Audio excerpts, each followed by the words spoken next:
pada slide yang pertama kita akan masuk dalam judul atau topik yang diambil. Dan di sini saya mengambil pengembangan model Explainable Federated Learning untuk deteksi dini penyakit kronis.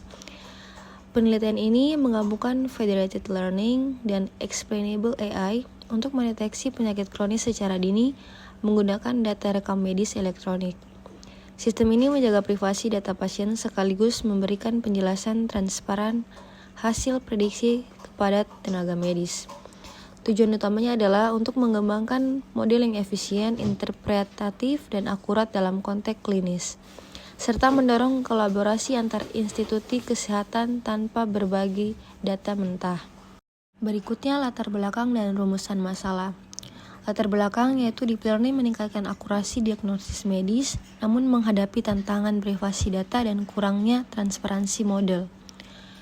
Yang kedua, rumusan masalah. Rumusan masalah yaitu desain model FL efisien untuk deteksi dini penyakit kronis, integrasi explainable AI untuk interpretabilitas, evaluasi akurasi dan keterbacaan model secara klinis.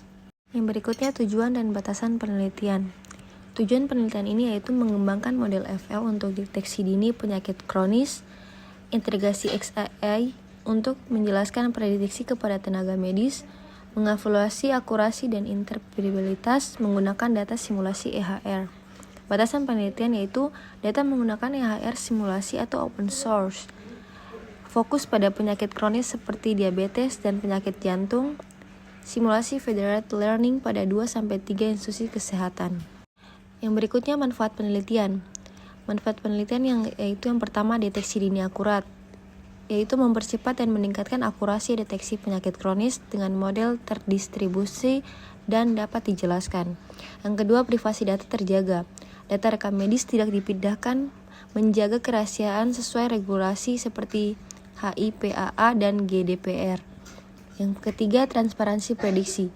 Model XAI memungkinkan tenaga medis memahami dan mempercayai hasil prediksi AI. Yang terakhir, kolaborasi institusi, yaitu mendorong kerjasama antar rumah sakit dan institusi riset tanpa berbagai data mentah. Berikutnya, kontribusi teknologi dan ilmu pengetahuan.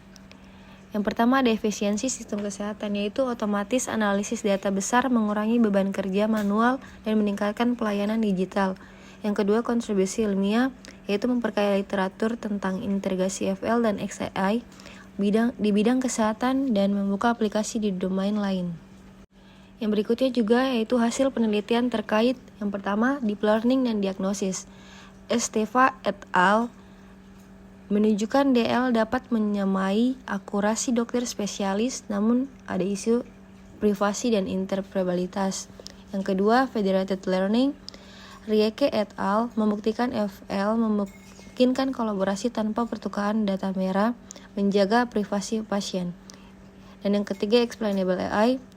Joa dan Guan menekankan XAI membantu dokter memahami hasil model, meningkatkan kepercayaan klinis.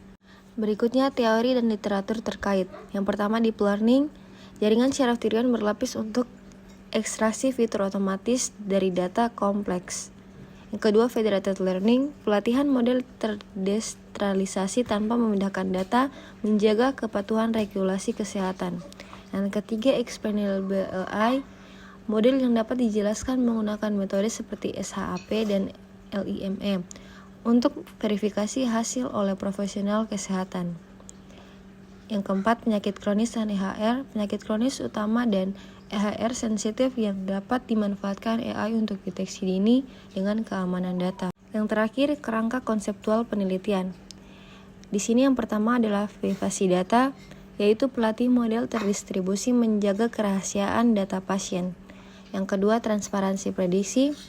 Metode XI memberikan penjelasan hasil prediksi kepada tenaga medis. Dan yang terakhir, data EHR, penggunaan data rekam medis elektronik untuk pelatihan dan evaluasi model simulatif.